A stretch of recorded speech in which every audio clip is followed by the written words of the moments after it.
Há mais de 2000 anos, em uma pequena cidade chamada Belém, nasceu aquele que mudaria toda a história da humanidade. Jesus não veio em riqueza, nem cercado de poder, mas em humildade. Maria, uma jovem escolhida por Deus, concebeu pelo Espírito Santo.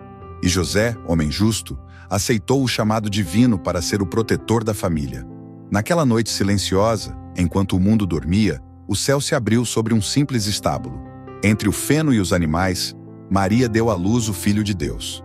Os anjos anunciaram aos pastores que o Salvador havia nascido, e uma estrela brilhou intensamente no céu, guiando magos do Oriente até o local onde estava o menino.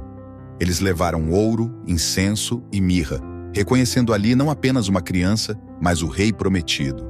Enquanto os homens poderosos dormiam em seus palácios, o verdadeiro Rei havia chegado em um berço de palha. Naquele momento, a profecia se cumpria, e o Verbo se fez carne e habitou entre nós. Jesus veio ao mundo como um sinal do amor de Deus, um amor que não exige grandeza, mas fé.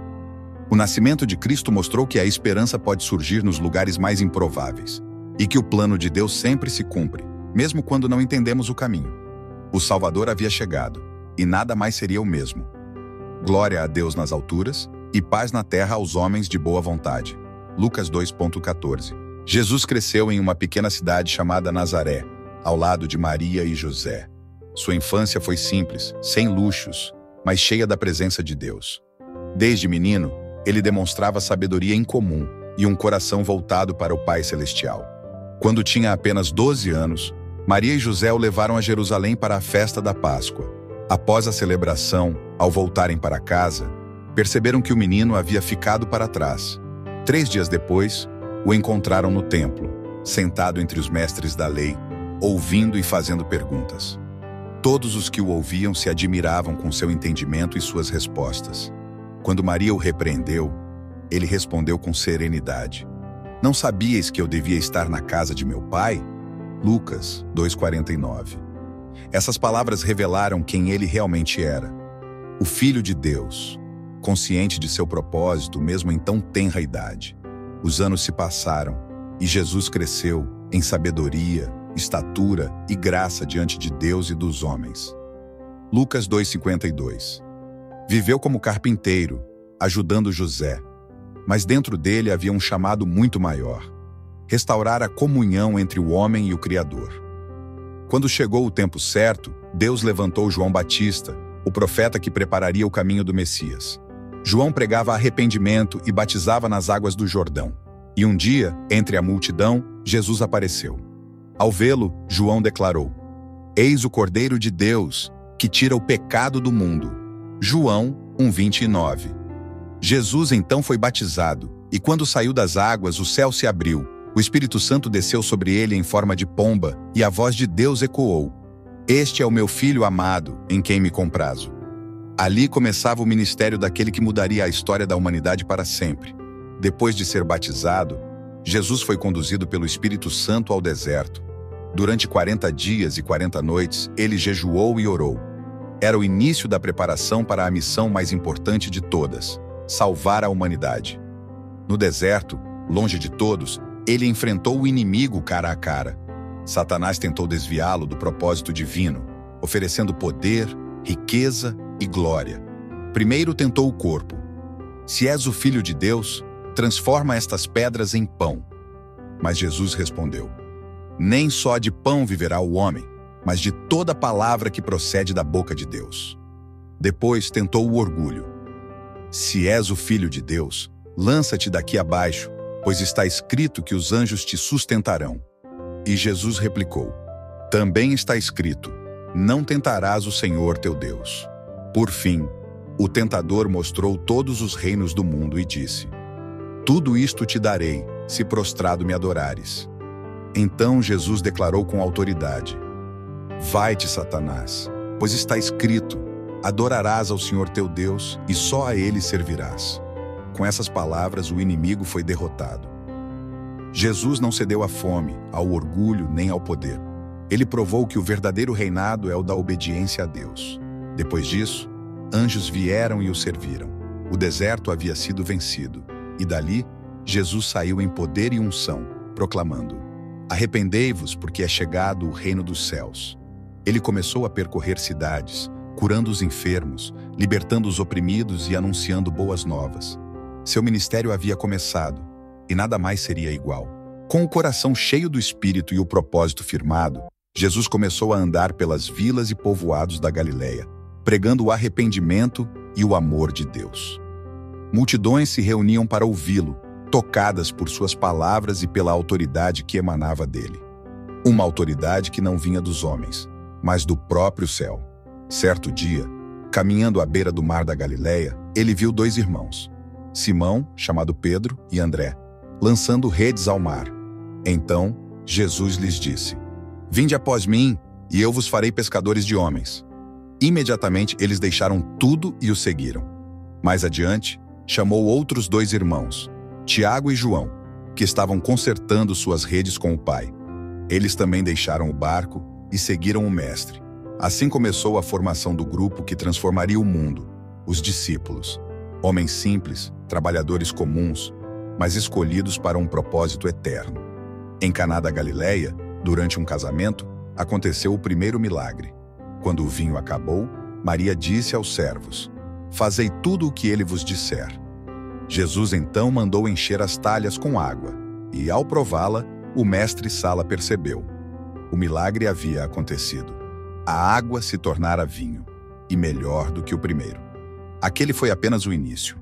Logo, cegos começaram a enxergar, paralíticos andavam e os oprimidos eram libertos.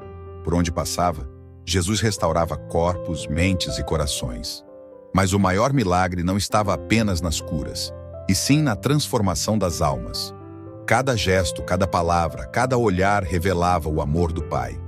Jesus não apenas pregava, ele vivia aquilo que dizia, e a cada milagre o reino de Deus se manifestava na terra.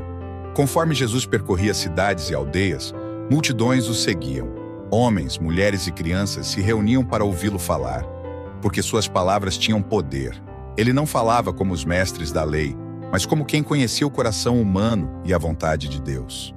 Jesus ensinava por meio de parábolas, histórias simples, mas cheias de significado espiritual. Cada parábola era uma semente lançada no coração dos ouvintes. Ele dizia: "O reino dos céus é como um homem que saiu a semear. Algas sementes caíram à beira do caminho, outras entre espinhos, outras em solo fértil. Assim, ele mostrava que a palavra de Deus só frutifica em corações abertos e dispostos a ouvir." Em outra ocasião, contou a parábola do filho pródigo. Um jovem que deixou o lar e desperdiçou tudo em uma vida vazia, até que, arrependido, voltou para o pai, que o recebeu com amor e festa. Com isso, Jesus revelou o coração de Deus. Um pai que perdoa, abraça e restaura. Ele também falou sobre o bom samaritano, ensinando que o amor verdadeiro vai além de religiões e aparências. E ensinou sobre o perdão, dizendo que devemos perdoar não apenas 7 vezes, mas 70 vezes 7. Em cada palavra, Jesus convidava as pessoas a um novo modo de viver, baseado no amor, na compaixão e na fé. Ele dizia: "Amai os vossos inimigos, fazei o bem aos que vos odeiam." E ainda: "Buscai primeiro o reino de Deus e a sua justiça, e todas as coisas vos serão acrescentadas." As parábolas de Jesus não eram apenas lições, eram janelas abertas para o coração do Pai. E até hoje, quem as ouve com fé, encontra nelas o caminho para a verdadeira vida. Por onde Jesus passava, multidões o seguiam. Homens e mulheres vinham de longe, trazendo seus enfermos, os cegos, os paralíticos e os aflitos. Muitos não entendiam completamente quem ele era, mas sentiam que bastava estar perto dele para algo mudar. Certo dia, um homem coberto de lepra se aproximou e, ajoelhado, disse: "Senhor, se quiseres, podes purificar-me." Movido de compaixão, Jesus estendeu a mão, tocou-o e respondeu: "Quero." Se limpo imediatamente, a lepra desapareceu. Outro milagre comoveu a todos. Um paralítico foi descido pelo telhado por seus amigos, que acreditavam que Jesus poderia curá-lo. Ao ver a fé deles, Jesus disse: "Os teus pecados te são perdoados." E em seguida: "Levanta-te, toma a tua cama e anda." O homem se levantou diante de todos. A multidão se espantou e glorificou a Deus. Cegos voltaram a ver, surdos passaram a ouvir, e até mortos foram restaurados à vida. Jesus curou a filha de Jairo, que todos julgavam morta, e o servo do centurião com apenas uma palavra. Ele alimentou 5.000 pessoas com 5 pães e 2 peixes, mostrando que o pouco, nas mãos de Deus, se torna abundância. Mas o maior milagre não era apenas físico, era espiritual. Jesus libertava os oprimidos, perdoava pecados e devolvia dignidade aos esquecidos. A mulher adúltera, prestes a ser apedrejada, ouviu dele as palavras que mudariam sua vida. Nem eu te condeno. Vai, e não peques mais. Com cada gesto, Jesus mostrava o rosto do amor de Deus. Um amor que cura, restaura e transforma. E quanto mais ele fazia o bem, mais a sua fama crescia. Mas também crescia a inveja e a oposição dos líderes religiosos. O tempo de confronto se aproximava. Em meio às multidões que o seguiam, Jesus subiu a um monte e se assentou. O silêncio se fez, e todos esperavam ouvir suas palavras. Ali, ele pronunciou um dos ensinos mais poderosos e transformadores de toda a história: o Sermão do Monte. Com voz serena, mas cheia de autoridade, Jesus declarou: Bem-aventurados os pobres de espírito, porque deles é o reino dos céus. Bem-aventurados os que choram, porque serão consolados. Bem-aventurados os mansos, porque herdarão a terra. Aquelas palavras pareciam contrariar toda a lógica humana. Ele falava de amor aos inimigos, de humildade, de perdão e pureza de coração. Dizia que a verdadeira riqueza não estava no ouro, mas em ter o coração voltado para Deus. E ensinou: Vós sois a luz do mundo. Não se pode esconder uma cidade edificada sobre um monte. Com isso, lembrava a todos que cada vida tem um propósito: ser luz, mesmo em meio à escuridão. Jesus também ensinou sobre oração, mostrando que falar com Deus não exige repetições ou aparência de santidade, mas sinceridade.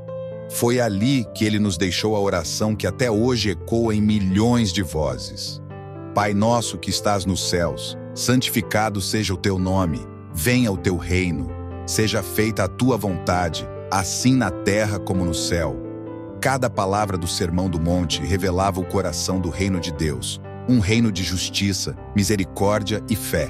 Jesus não veio apenas mudar comportamentos, mas transformar corações. E muitos, ao ouvi-lo, sentiram que algo dentro deles despertava. Mas à medida que o amor de Cristo alcançava as multidões, a resistência dos poderosos também crescia. Os religiosos viam nele uma ameaça, e o caminho para a cruz começava a se desenhar. Era noite em Jerusalém. O ar estava pesado, e Jesus sabia que o momento mais difícil de sua missão se aproximava. Mesmo assim, reuniu seus discípulos para uma última refeição, uma ceia que se tornaria eterna. Sentados ao redor da mesa, ele olhou para cada um com amor e disse: Tenho desejado ansiosamente comer esta Páscoa convosco, antes que padeça. Enquanto o pão e o vinho eram servidos, Jesus tomou o pão, deu graças, partiu e disse: Isto é o meu corpo, que é dado por vós. Fazei isto em memória de mim. Depois, tomou o cálice e declarou: Este cálice é o novo testamento no meu sangue, que é derramado por vós. Naquele momento, ele selou a nova aliança entre Deus e a humanidade. O pão simbolizava seu corpo que seria entregue. O vinho, o sangue que seria derramado para a redenção de muitos. Mas entre os 12, havia um coração dividido. Jesus sabia quem o trairia. Com tristeza afirmou: Um de vós me há de trair. Os discípulos se entreolharam confusos e aflitos, e cada um perguntou: Sou eu, Senhor?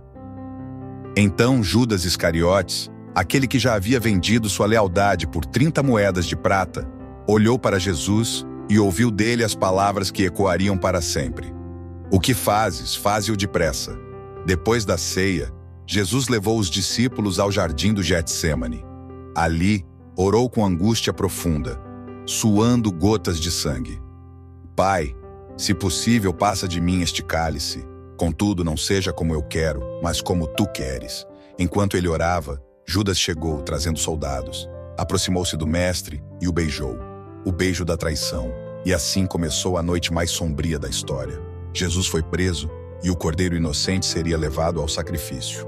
A madrugada foi longa e dolorosa. Jesus, o Filho de Deus, foi levado diante do sumo sacerdote, depois a Pilatos e a Herodes. Nenhuma culpa foi encontrada nele. Mas mesmo assim, o povo clamava: "Crucifica-o! Crucifica-o!" Os soldados zombaram, colocaram sobre sua cabeça uma coroa de espinhos e o açoitaram cruelmente. Cada golpe feria não apenas o corpo, mas também o coração daquele que havia vindo por amor. Mas ele não respondeu com ódio. Cumpria-se a profecia. Como ovelha muda perante seus tosquiadores, ele não abriu a boca. Carregando a cruz pelos caminhos de Jerusalém, Jesus caiu várias vezes sob o peso da madeira e da dor. O sangue escorria, e a multidão observava em silêncio e espanto. No alto do monte chamado Calvário, pregaram-lhe as mãos e os pés. O Filho do Deus Eterno foi erguido entre o céu e a terra, entre dois ladrões. E mesmo ali, no auge do sofrimento, ele olhou para o ladrão arrependido e disse: "Em verdade te digo que hoje estarás comigo no paraíso." Olhou também para os que o crucificavam e orou: "Pai, perdoa-lhes porque não sabem o que fazem." O céu escureceu, a terra tremeu, e o véu do templo se rasgou de alto a baixo. Então Jesus clamou com voz forte: "Está consumado." Ele entregou o Espírito. Naquele instante, o Cordeiro de Deus deu sua vida por toda a humanidade. A morte parecia ter vencido, mas na cruz, a vitória foi conquistada. O sangue derramado purificou pecados, e a redenção foi selada para sempre. O Rei dos Reis foi colocado em um túmulo emprestado, e uma grande pedra fechou a entrada. O mundo chorou, mas Deus ainda não havia dito a última palavra. O terceiro dia amanheceu silencioso. As trevas haviam coberto a terra, mas algo glorioso estava prestes a acontecer. As mulheres foram cedo ao sepulcro, levando perfumes para ungir o corpo do Mestre. Mas, ao chegarem, encontraram a pedra removida e o túmulo vazio. Um anjo resplandecente lhes apareceu e disse: "Por que buscais entre os mortos aquele que vive? Ele não está aqui, mas ressuscitou." O coração delas se encheu de espanto e alegria. Elas correram para contar aos discípulos, e Pedro e João foram verificar. Ao entrarem no sepulcro, viram apenas os lençóis no chão. Jesus havia vencido a morte. Mais tarde, ele apareceu a Maria Madalena e a chamou pelo nome. Ela caiu aos seus pés, chorando, e anunciou aos outros: "Eu vi o Senhor." Durante 40 dias, Jesus apareceu aos discípulos, caminhou com eles, comeu com eles e os ensinou sobre o reino de Deus. Mostrou-lhes as mãos e o lado e disse: "A paz seja convosco." E ainda acrescentou: "Ide por todo o mundo e pregai o evangelho a toda criatura." Em seguida, diante de todos, foi elevado ao céu e uma nuvem o encobriu dos seus olhos. 2 anjos então disseram: "Este Jesus, que dentre vós foi elevado ao céu, há de voltar, assim como para o céu o vistes ir." A morte havia sido derrotada. O sepulcro estava vazio. O Cordeiro se tornara o leão da tribo de Judá. E a esperança renasceu para toda a humanidade. Até hoje, seu poder transforma vidas, cura corações e renova destinos, porque ele vive a esperança. E o mesmo Jesus que subiu ao céu, um dia voltará. Ele não está aqui porque ressuscitou, como tinha dito. Mateus 28:6. E assim termina a história que mudou o mundo, a história de amor mais profunda que já existiu. Jesus veio à Terra, viveu entre nós, sofreu, morreu e ressuscitou, para que todo aquele que nele crê tenha vida eterna. Ele não foi apenas um homem. Foi o Filho de Deus que entregou tudo por amor a você. Cada passo, cada lágrima, cada gota de sangue foram por sua salvação. Mas essa história não acaba aqui, porque Jesus está vivo. Ele continua transformando corações, curando feridas e dando um novo propósito àqueles que o buscam. E um dia, ele voltará como prometeu. Se esse vídeo tocou o seu coração, compartilhe esta mensagem com alguém que precisa conhecer o amor de Cristo. Deixe o seu like, inscreva-se no canal e ative o sininho para receber mais histórias bíblicas que fortalecem a fé e despertam a esperança. Escreva nos comentários: "Jesus vive em mim", porque o Evangelho continua e você faz parte dessa história.